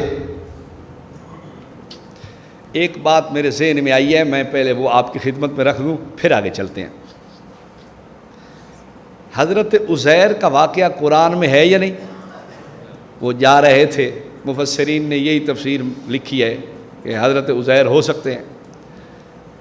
فَأَمَاتَهُ اللَّهُ مِئَةَ عَامٍ ثُمَّ بَعَثَ، اللہ نے کتنے سال تک سلائے رکھا، موت دی 100 سال. ثُمَّ بَعَثَ، پھر اٹھا دیا. پوچھا کم لبست، کتنا سویا ہے، کتنا ٹھہرا ہے، کتنی دن آپ ٹھہرے رہے ہو؟ تو انہوں نے کیا کہا، لبست یومن او بعض یوم، میں ایک دن یا دن کا بھی کچھ تھوڑا حصہ ٹھہرا رہا ہوں. اب آپ بتائیں ٹھہرے کتنے تھے؟ 100 سال. اگر یہ سوچ ہو کہ نبی ولی پر کچھ بھی پوشیدہ نہیں، یہ ہماری سوچ نہیں، اتنی گندی سوچ ہم نہیں رکھتے. ان کی سوچ تو ہے کہ نبی ولی زوجین کے جفت کو بھی دیکھتے ہیں، حتیٰ کہ نطفہ ٹھہرنے کو بھی دیکھتے ہیں. پیروں کی یہ ڈپٹی انہوں نے لگائی ہے، بھئی یہ کام آپ کرتے رہیں بس. ہم یہ سوچ کیسے مانیں یار؟ ہمیں شرم ہے، حیا ہے، ہمارے اندر غیرت ہے، ہم یہ تصور کر لیں. مفتی احمد یار نعیمی نے اپنی کتاب اس میں جال حق میں لکھا ہے، اور دوسری کتاب اپنی شان حبیب رحمان میں لکھا ہے کہ حضور صلی اللہ علیہ وسلم رات کی تاریکی میں چھپ کر ہم کام کرتے ہیں، حضور کی نگاہ سے وہ بھی پوشیدہ نہیں ہوتا. یہ سوچ ہم کیسے تسلیم کریں؟ یہ حضور کی عزت عظمت شیان شان ہے؟ ہم تو نہیں مانتے. جو مانتا ہے اس کے لیے اس کا ایمان. خیر، تو میں کیا کہہ رہا تھا؟ ہاں، تو اللہ نے فرمایا بل لبثت 100 عام، آپ 100 سال رہے ہو. اب بتاؤ اگر نبی ولی ہر شے جانتا ہے تو پھر حضرت عزیر علیہ السلام نے جھوٹ بولا یا سچ کہا؟ آپ کیا کہتے ہو؟ حضرت عزیر کو پتا ہے کہ میں کتنا سہ رہا ہوں؟ 100 سال. نبی ولی سے پوشیدہ ہی کچھ نہیں، ہر شے جانتے ہیں، ہر ایک بات کا علم ہے. اس کے باوجود وہ کہہ رہے ہیں کہ نہیں میں تو ایک دن یا آدھا دن ٹھہرا ہوں. تو پھر اس کے مذہب سے یہ بات لازم آتی ہے، اعوذ باللہ حضرت عزیر علیہ السلام نے جھوٹ بولا. تیرے عقیدے سے نبی ولی کا جھوٹا ہونا لازم آئے، ہم ایسا عقیدہ ماننے کے لیے تیار. حیرت کی بات ہے، نبی کو بھی جھوٹا تو قرار دے، ولی کو بھی جھوٹا تو قرار دے. وہ کیسے؟ اصحاب کہف کتنا سوئے تھے؟ تو جب ان سے پوچھا گیا تو انہوں نے کیا کہا؟ لبثنا یومن او بعض یوم. انہوں نے بھی یہی بات کہی تھی. تو اگر ان کو ہر چیز کا پتہ تھا تو جھوٹ بولا یا نہیں؟ میں کہتا ہوں نہیں، انہوں نے سچ کہا، اپنے علم کے مطابق کہا، اپنی معلومات کے مطابق کہا. لیکن یہ کہتا نہیں پتہ تو تھا، یہ کوڑ مار دیتا رہے، چک چبل دا پتر کوڑ مار. ہم ایسی سوچ نہیں رکھتے کہ نبی ولی کے اوپر قدغن لگے. وہ ہماری عزت آبرو ہے، ہمارا ایمان ہے، ہمارے ایمان کا محور اور مرکز ہے. ہم نبی ولی کی طرف یہ سوچ پیدا کریں کہ ان سے الیاذ باللہ جھوٹ سرزد ہوا ہے، جھوٹ بولا ہے. حاشا وکلا، ایسا عقیدہ اہل سنت دیوبند کا نہیں ہو سکتا. کوئی اور رکھے تو اس کی مرضی. کیا خیال ہے یہ عقیدہ صحیح ہے؟ نبی ولی کو جھوٹا قرار دیا جائے؟ الیاذ باللہ الیاذ باللہ الیاذ باللہ. چے نسبت خاک را و عالم پاک، کتھے گٹا تے کتھے بربٹا. حیثیت کے تیری بھئی تو نبیاں ولیاں دے بارے بولیں یار. مسئلہ سمجھ آ رہا ہے یا نہیں آ رہا؟ اب آؤ ادھر. میں عرض کر رہا تھا، اس نے کہا کہ تفسیر میں تو لکھا ہوا ہے کان رجلا یعلم علم الغیب، حضرت خضر علیہ السلام نبی ہیں، وہ علم غیب جانتے تھے، تو حضور تو پھر بدر جاولا جانتے ہیں. استاد جی نے فرمایا بھائی میں سفر میں ہوں، آپ ایسا کریں وہ تشریف لے آئیں یہیں. تو اس نے کہا نہیں میں نہیں آتا. پھر آگے گالیاں اور اس قسم کی بے تکی سی بات اور سب و شتم کرنے لگا. استاد جی نے فرمایا اچھا آپ تشریف نہیں لاتے، آپ ایسا کریں کاغذ فوٹو کر کے آپ بھیج دیں ہمیں خط کے ذریعے سے، خط کے ذریعے جواب آ جائے گا. میں سفر میں ہوں، میرے پاس تو کتابیں نہیں ہیں کہ میں دیکھتا کہ واقعہ لکھا ہوا یا نہیں لکھا ہوا. اس نے کہا تو ہاں تو نہیں کہی، نہیں اس بات کو قبول کیا، لیکن سب و شتم جو ان کا کام تھا وہ کر کے فون کاٹ دیا اور فون کو نیٹ پہ چڑھا دیا کہ دیکھو جی میں نے متکلم اسلام صاحب کو بھی شکست دے دی ہے.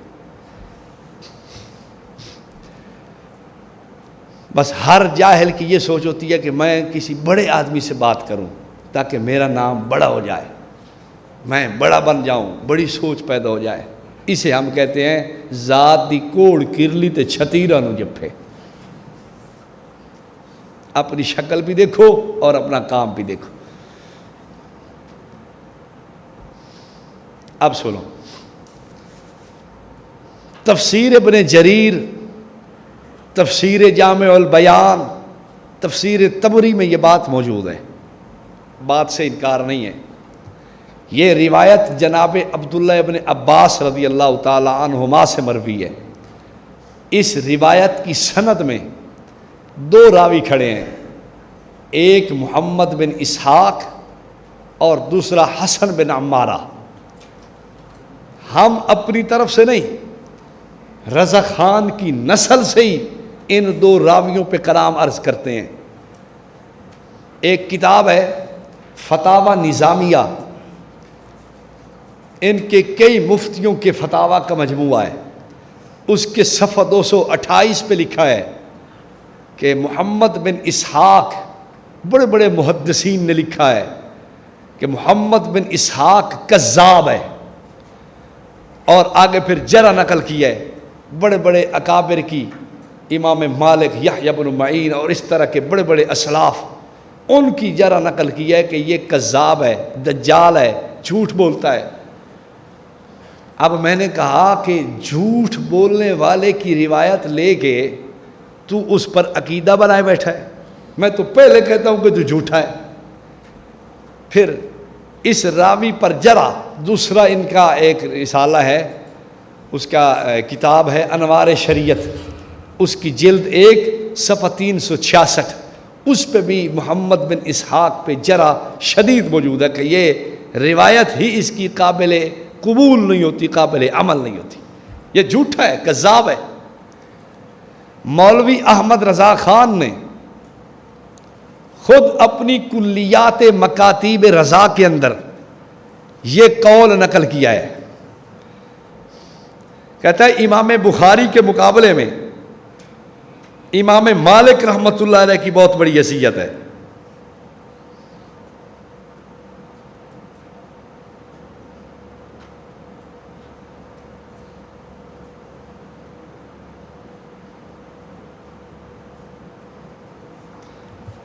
امام بخاری رحمۃ اللہ علیہ کے مقابلے میں امام مالک کی بڑی حیثیت ہے، اور وہ اور اس جیسے محدثین اس کو کذاب اور دجال قرار دیتے ہیں، تو ان کی بات زیادہ لائق اعتبار ہوگی نا. یہ مولانا نے اپنے کلیات مکاتیب رضا اس میں بھی یہ بات نقل کی ہے. دوسرا راوی حسن بن عمارہ، فتاوی رضویہ کی جلد 5 صفحہ 590 پہ مولوی احمد رضا نے اسے جھوٹا قرار دیا ہے. دوسری کتاب فتاوی رضویہ جلد 14 صفحہ 503 پہ اسے متروک قرار دیا ہے کہ یہ راوی متروک ہے، اس کی حدیث قابل قبول نہیں ہے. میں آپ سے پوچھتا ہوں، جب راوی 2 کھڑے ہیں، یک نشد 2 شد، 2 جھوٹے کٹھے ہو گئے، تو ان جھوٹوں کو امام اور ان کی باتوں پر عقیدہ بنا لینا یہ تم جھوٹوں کا ہی کام ہو سکتا ہے. بات سمجھ آ گئی یا نہیں آئی؟ دوسری بات، بالفرض میں مان لیتا ہوں سیدنا حضرت خضر علیہ السلام کے بارے میں کان رجلا یعلم علم الغیب، پھر بھی ذہن میں رکھو یہ تفسیر جامع البیان میرے پاس موجود ہے، اس میں جس صفحے پر وہ روایت نقل ہے اس صفحے کے ساتھ امام ابن جریر نے ایک اور روایت بھی نقل کی ہے، اور یہ روایت صحاح کی کتابوں کے اندر بھی غالباً موجود ہے. کیا روایت ہے؟ موسیٰ علیہ السلام سے حضرت خضر نے کہا یا موسیٰ انی علی علم من علم اللہ علمنیہ اللہ لا تعلمہ. موسیٰ اللہ نے ایک علم مجھے بھی دیا ہے جو آپ نہیں جانتے. وَأَنْتَ عَلَىٰ عِلْمٍ مِّنْ عِلْمِهِ عَلَّمَكَهُ لَا أَعْلَمُهُ. موسیٰ اور ایک علم اللہ نے آپ کو بھی دیا ہے وہ میں نہیں جانتا. اب آپ بتاؤ علم غیب اگر حضرت خضر کو تھا تو حضرت خضر تو کہتے ہیں موسیٰ آپ کے پاس جو علم ہے وہ مجھے بھی نہیں پتا. بات سمجھ آ رہی ہے؟ پھر اب کیا کہا جائے؟ پھر اس کو کہیں گے کہ یہ لغوی بات ہے. یہ علم غیب کا لفظ لغوی ہے، یاد رکھنا. بعض کتابوں میں علم غیب کا لفظ بعض مفسرین سے لکھا گیا ہے، بعض علماء نے اپنی کتابوں میں لکھ دیا، لیکن ہے اہل سنت کے امام تو وہ صرف لغوی بات ہے. وہ کیسے؟ میں اس کو اور تفصیل سے عرض کرتا ہوں. لغوی کا معنی یہ ہے کہ علم کہتے ہیں جاننے کو لغت میں، اور غیب کہتے ہیں کس کو؟ لغت میں چھپی ہوئی چیز کو. تو کوئی ایک بات بھی جانتا ہو لغت میں اسے کیا کہیں گے؟ علم غیب کہیں گے. 2 جانتا ہو، 4 جانتا ہو، 5 جانتا ہو، 20 جانتا ہو، 100 جانتا ہو تو لغت میں اسے کیا کہیں گے؟ علم غیب کہیں گے. شریعت کی اصطلاح میں علم غیب کیا ہے؟ شریعت کی اصطلاح میں علم غیب یہ نہیں ہے جو لغت میں ہے. لغوی معنی اور ہوتا ہے اور اصطلاحی اور حقیقی اس کی تعریف اور ہوتی ہے. علم غیب کی یہ تعریف نہیں. شرعاً علم غیب اس علم کو کہا جاتا ہے جو ساری کائنات کا شروع سے آخر تک ہمیشہ ہمیشہ ذرہ ذرہ ایک ایک بات، ایک ایک چیز، ایک ایک لمحہ، ایک ایک وقت، ساری چیزوں کا علم ہو. کوئی ذرہ، کوئی بات، کوئی چیز نہا پوشیدہ خفا اس میں قطعا نہ ہو. یہ اصطلاح ہے اور یہ لغت ہے. تو حضرت عبداللہ ابن عباس نے یہ جو فرمایا کان رجلا یعلم علم الغیب، یہ لغوی معنی میں ہے کہ چند باتیں اللہ نے جو غیب کی ان کو اطلاع دی ہیں، یہ اخبار غیبیہ کو حضرت ابن عباس نے علم غیب کہہ دیا ہے. یہ لغوی معنی میں کہا ہے. ایک میں مثال عرض کرتا ہوں. مفتی شفیع صاحب رحمۃ اللہ علیہ نے تفسیر معارف القرآن جلد اول فقلیلا ما یؤمنون کی باس میں لکھا ہے کہ بہت تھوڑا سا ایمان رکھتے ہیں، بہت تھوڑی سی باتوں پر ایمان رکھتے ہیں. اب ایمان کسے کہتے ہیں؟ ایمان کہتے ہیں تصدیق و ما جاء بہ النبی صلی اللہ علیہ وسلم، یا کہیں کہ جمیع ما جاء بہ النبی صلی اللہ علیہ وسلم، حضور جو کچھ لائے ہیں اس تمام کی تصدیق کرنے کا نام کیا ہے؟ ایمان ہے. تو قرآن نے کیا کہہ دیا؟ فقلیلا ما یؤمنون، تھوڑا سا ایمان رکھتے ہیں. تو ایمان تو ہوتا ہے ساری چیزوں کا ماننا. تو یہ تھوڑا سا ایمان کا کیا مطلب ہوا؟ مفتی صاحب فرماتے ہیں کہ یہ لغوی طور پر کہا گیا ہے، یعنی اہل کتاب قیامت پہ ایمان رکھتے تھے، اہل کتاب بعض نبیوں پہ ایمان رکھتے تھے، اہل کتاب خدا کی وحدانیت پہ ایمان رکھتے تھے. تو ایک دو باتیں جو مانتے تھے اس بنیاد پر انہیں کہہ دیا کہ یہ قلیلا ما یؤمنون، بہت تھوڑا سا ایمان ہے ان کے پاس، تھوڑی سی باتوں پر ایمان رکھتے ہیں۔ حالانکہ ایمان تو تب ہوگا جب ساری باتیں نبی پاک صلی اللہ علیہ وسلم جو لائیں اس پر ایمان ہو۔ جب ساری باتوں پر ایمان نہیں ہے اس وقت تک بندہ مومن نہیں ہو سکتا۔ اب دیکھیں یہ لغوی اور اصطلاحی کا فرق ہے۔ جناب عبداللہ ابن عباس نے بھی لغوی طور پہ یہ فرمایا ہے کان رجلا یعلم علم الغیب، کہ وہ چند باتیں جو ان کو معلوم تھی بتائی گئی تھی وہ علم غیب تھا۔ یہ ایک لغوی بات ہے۔ اگر ہم یہ نہ کہیں، یہ جناب حضرت عبداللہ ابن عباس کی تفسیر میرے پاس موجود ہے، اس میں جگہ جگہ جناب عبداللہ ابن عباس رضی اللہ تعالیٰ عنہما نے مختلف چیزوں کی نبی پاک صلی اللہ علیہ وسلم سے نفی کی ہے، تو پھر میں کیسے کہوں کہ وہ علم غیب اصطلاحی کے قائل ہیں؟ اگر علم غیب کے اصطلاحی کے قائل ہوتے، کوئی ذرہ نبیوں سے پوشیدہ نہ مانتے، کوئی بات انبیاء سے پوشیدہ نہ کہتے، کوئی چیز انبیاء پر چھپی ہوئی نہ کہتے، لیکن جناب عبداللہ ابن عباس کی تفسیر آپ دیکھیں، مطالعہ کریں، کتنی آیات پہ انہوں نے یہ لکھا ہے کہ نہیں نہیں یہ چیز حضور کے علم میں نہیں تھی۔ میں ایک دو اس میں سے چند ایک چیزیں آپ کے سامنے لاتا ہوں۔ تفسیر ابن عباس میں سورہ منافقون کی آیت نمبر 4 وَإِن يَقُولُوا تَسْمَعْ لِقَوْلِهِمْ كَأَنَّهُمْ خُشُبٌ مُّسَنَّدَةٌ، یہ منافق کہتے ہیں لا الہ الا اللہ، تسمع لقولہم، میرے نبی آپ ان کی بات سنتے ہیں۔ حضرت ابن عباس کیا فرماتے ہیں؟ اَيْ تُصَدِّقُ قَوْلَهُمْ وَتَظُنُّ أَنَّهُمْ صَادِقُونَ وَلَيْسُوا بِصَادِقِينَ، میرے نبی وہ آپ کے سامنے کلمہ پڑھتے ہیں تو آپ ان کی اس بات کی تصدیق کرنے لگ جاتے ہیں، آپ ان کو سچا سمجھنے لگ جاتے ہیں حالانکہ وہ سچے نہیں ہیں۔ تو میں دیکھتا ہوں کہ جناب عبداللہ ابن عباس رضی اللہ تعالیٰ عنہ نے خود اس بات کی حضور صلی اللہ علیہ وسلم سے نفی کر دی ہے۔ سورہ توبہ کے اندر آخری آیتوں میں لا تعلمہم نحن نعلمہم، یہ 11ویں پارے کے آخری رکوعوں کے اندر ہے۔ تو حضرت عبداللہ ابن عباس رضی اللہ عنہ تفسیر فرماتے ہیں لا تعلم نفاقہم نحن نعلمہم، نحن نعلم نفاقہم، آپ ان کے نفاق کو نہیں جانتے، ہم ان کے نفاق کو جانتے ہیں۔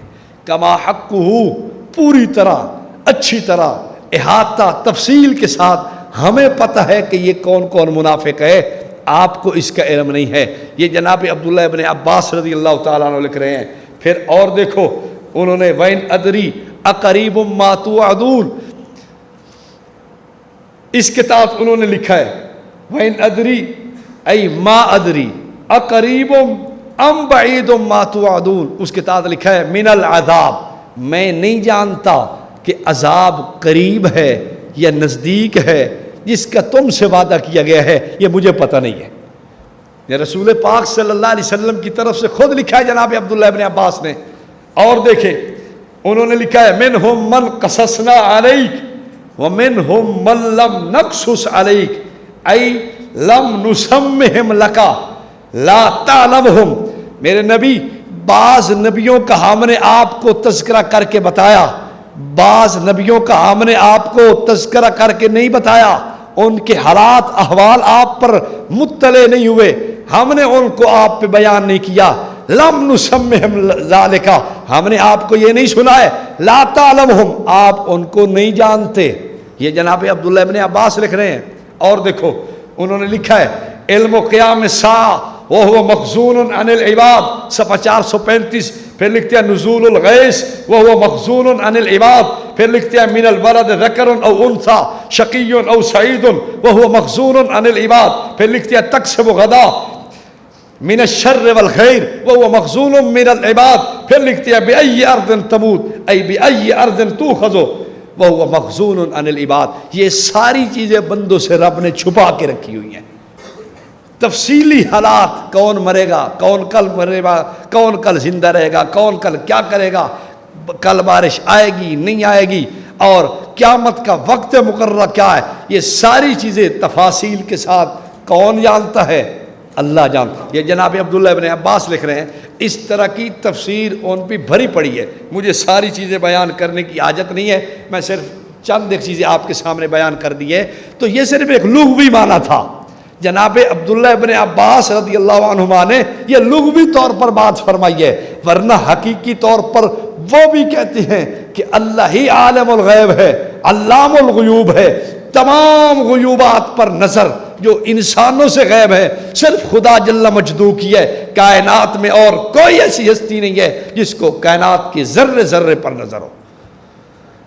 یہ جناب عبداللہ ابن عباس تھے. ایک چھوٹا سا اشکال اور ذہن میں رکھیں. ایک آدمی تقریر کر رہا تھا، مولوی سعید اسد صاحب بہت بڑے عالم ہیں ان کے، تو انہوں نے ایک لڑکے کو کھڑا کیا، بیٹا کھڑے ہو جاؤ، آپ کے ابو کا نام کیا ہے؟ اس نے کہا جی ابو کا نام ہے غلام رسول.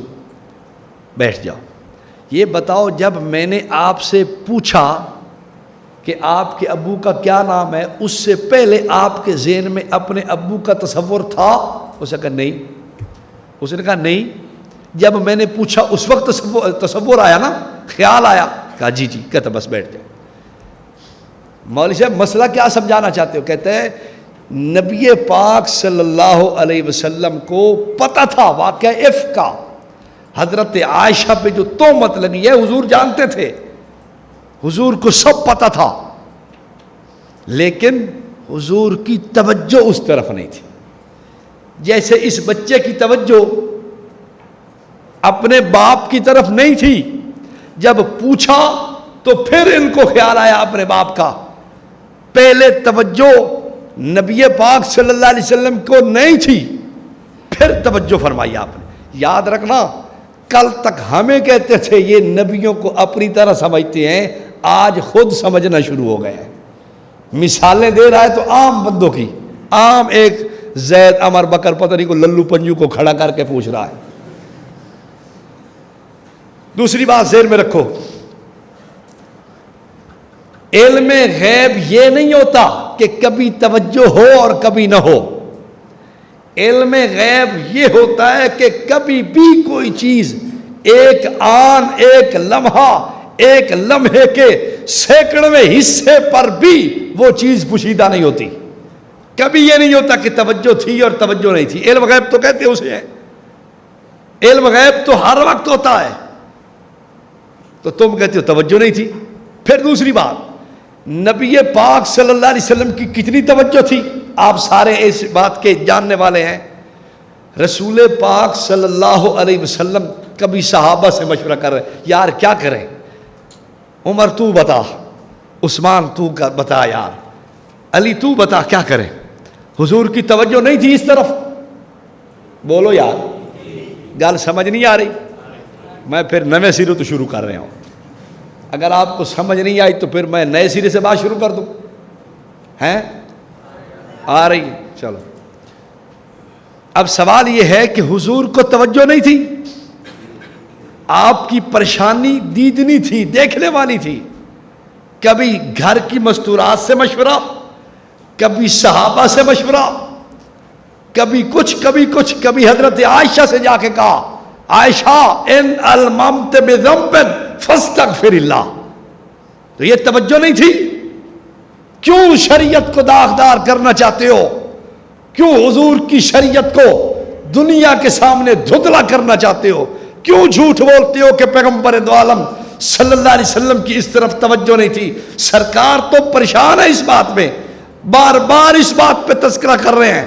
میرے نبی پاک صلی اللہ علیہ وسلم کو آرام اور سکون نہیں ہو رہا، یہ ایک ان کے گھر پہ تہمت لگ گئی، تو کہتا ہے نبی کو توجہ نہیں تھی؟ تو اس سے بڑا جاہل کائنات میں کون ہوگا کہ نبی کے گھر یہ تہمت لگ رہی ہے کہ یہ نبی کے گھر والوں پر تہمت لگ رہی ہے اور نبی کو اس طرف توجہ ہی نہیں تھی. واہ، عقل نبوت تولد جیسود. بھائی عقل نہ ہو تو پھر پیدا ہونے کی کوئی ضرورت ہے؟ پھر ریورس گیئر لگانا چاہیے پیچھے. ایک اور مولوی بیٹھا تھا، اب اس کی تقریر سنو. یہ چونکہ پیش آتی رہتی ہیں باتیں، میں اس لیے آپ کی توجہ ان کی طرف مبذول کرا رہا ہوں، ورنہ دلائل تو استاد جی کی فائل میں بہت سارے لکھے ہوئے ہیں. میں بھی انہی میں سے چند موتی اٹھا کے آپ کی خدمت میں رکھ رہا ہوں. ہمارا تو علم استاد جی کے ہی علم سے آتا ہے، کچھ جو ہم اپنی وسعت، حیثیت طاقت کے بقدر کچھ تھوڑا سا وصول کر سکتے ہیں. ایک سمندر سے سیلاب کتنا ہو سکتا ہے آدمی, وہ اپنی ایک حیثیت کے مطابق ہوگا. ہماری بات تو وہ ہے, باقی دلائل براہین تو اس فائل کے اندر ہے موجود. ایک اور بیٹھا تھا, وہ کہنے لگا تم کہتے ہو حضور پریشان تھے. اوے پریشان تو بندہ تب بھی ہوتا ہے جب بندے کو پتہ ہو. دلیل, حضرت عائشہ کو اپنی پاک دامنی کا پتہ تھا یا نہیں؟ تو وہ پریشان تھی یا نہیں ہیں؟ تو حضور پریشان ہو گئے ہیں تو یہ کہنا کہ حضور کو پتہ نہیں ہے. اللہ اکبر کبیرہ. حضرت عائشہ پریشان اس لیے نہیں تھی کہ مجھے پتہ نہیں ہے. حضرت عائشہ اس لیے پریشان تھی کہ پتہ نہیں فیصلہ کیا ہوتا ہے, پتہ نہیں بنے گا کیا. وہ اس وجہ سے پریشان ہے کہ پتہ نہیں کیا بنتا ہے. اور رسول پاک صلی اللہ علیہ وسلم اس بنیاد پہ پریشان ہے. میں آپ سے پوچھتا ہوں, اگر حضور کو پتہ تھا اور آپ صلی اللہ علیہ وسلم جانتے تھے کہ یہ کچھ بھی ایسی بات نہیں ہے, یہ سب ڈھونگ ہے ان کا, یہ سب ان کی یا بنائی ہوئی چال ہے, تو حضور حضرت عائشہ کے پاس کیوں گئے؟ ان الممت بذنب فاستغفر اللہ. حضور ابو بکر سے کیوں پوچھ رہے, جناب عمر سے کیوں پوچھ رہے, جناب عثمان سے مشورہ کیوں ہے, سیدنا علی سے مشورہ کیوں ہے, صحابہ کو اکٹھا کر کے مشورہ کیوں ہے, گھر کی مستورات سے مشورہ کیوں ہے؟ ایک ہنگامہ پروپگنڈا اتنا کیا گیا, اتنا کیا گیا, اتنا کیا گیا کہ رسول پاک صلی اللہ علیہ وسلم پریشان تھے. یہ بات غلط ہے ان کی کہ پریشان تو وہ بھی تھی, ان کو تو پتہ تھا نا. تو اس لیے یہ کہنا کہ پریشان تھے یہ لا علمی کی دلیل نہیں, غلط بات ہے. اس پہ ایک میں مثال دیتا ہوں, وقت ختم ہونے لگا ہے. ایک مولوی مجھ سے کہنے لگا سوال کیوں کیا جاتا ہے؟ میں نے کہا علم کے لیے. مجھے پتہ تھا کہ اب یہ کیا کہے گا. حضور نے فرمایا این الفتى الدوسی, دوسی جوان کدھر گیا؟ جناب ابو ہریرہ. یا اس قسم کی حضور نے باتیں فرمائی, وہ کہا ہے, فلاں کیا ہے, یہ بات کیا ہے.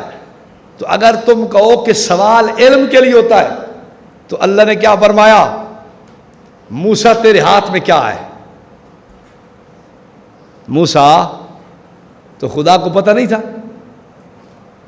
تھا نا. تو اس کا مطلب ہے کہ سوال علم کے لیے نہیں ہوتا. یاد رکھنا, سوال ہوتا تو علم کے لیے ہے, لیکن کبھی علم لینے کے لیے ہوتا ہے, کبھی علم دینے کے لیے ہوتا ہے. حضور نے جو پوچھا این الفتى الدوسی یدلونی علی قبرہا, یا فلاں کدھر گیا, وہ آدمی کہاں ہے جو سوال پوچھنے کے لیے آیا تھا. رسول پاک صلی اللہ علیہ وسلم کو اس بات کا پتہ نہیں تھا. اور جو قرآن نے کہا کہ موسیٰ تیرے ہاتھ میں کیا ہے, تو یہ خدا نے علم دینے کے لیے سوال کیا, کبھی علم لینے کے لیے ہے, کبھی علم دینے کے لیے ہے. یہ تو کوئی ایسی بات نہیں. تو یاد رکھنا, پریشانی بھی دو قسم کی ہوتی ہے. کبھی انجام کی طرف بندے کو نظر جاتی ہے کہ کیا بنے گا میرا. حضور نے رخ انور مجھ سے موڑ لیا, پہلے والی بات نظر نہیں آتی, وہ عجیب سا میں محسوس کر رہی ہوں. حضور نے فرمایا ٹھیک ہے چلی جا, گھر جانا ہے. تو میں چلی گئی. مجھے رات کا سونا میرا اڑ گیا. میں اپنا جناب جی سرما آنکھوں میں نہیں لگا سکی, سو نہیں سکی. میں سوچ رہی تھی کہ پتہ نہیں کیا فیصلہ میرے بارے میں ہوتا ہے. مجھے حضور صلی اللہ علیہ وسلم کی وہ لمحات قربت کی اور آپ صلی اللہ علیہ وسلم کے ساتھ رہنا, وہ مجھے سمجھ میں آ رہا تھا کہ پتہ نہیں یہ کیا بنتا ہے میرے ساتھ, یہ اب میرا مستقبل کیسا رہتا ہے, چھوٹتا ہے, یہ سرکار کے ساتھ وہ لمحات دوبارہ, یہ اس بارے میں پریشان تھی. تو پریشانی دو قسم کی ہوتی ہے, کبھی انجام کی وجہ سے ہوتی ہے اور کبھی حقیقت کی خبر نہ ہونے کی وجہ سے ہوتی ہے. سرکار کو پریشانی اس بنیاد پہ تھی کہ آپ کو پتہ نہیں تھا. حضرت عائشہ کی پریشانی انجام اور آخر اور اعتبار کے اعتبار سے تھی کہ پتہ نہیں آخر میں کیا ہوتا ہے فیصلہ. سمجھ آ گئی بات کی. میں نے چند ضروری چیزیں آپ کے سامنے رکھ دی ہیں, باقی آپ کو دعویٰ بھی عرض کر دیا, کچھ قیمتی چیزیں بھی آپ کے سامنے رکھ دی ہیں. باقی ساری تفصیل آپ اس فائل میں پڑھ لیں گے تفصیل کے ساتھ. وَأَقُولُ قَوْلِي هَذَا وَأَسْتَغْفِرُ اللَّهَ الْعَظِيمَ. إلا الله لا إله إلا الله لا إله إلا الله ما لنا رب سواه لا إله إلا الله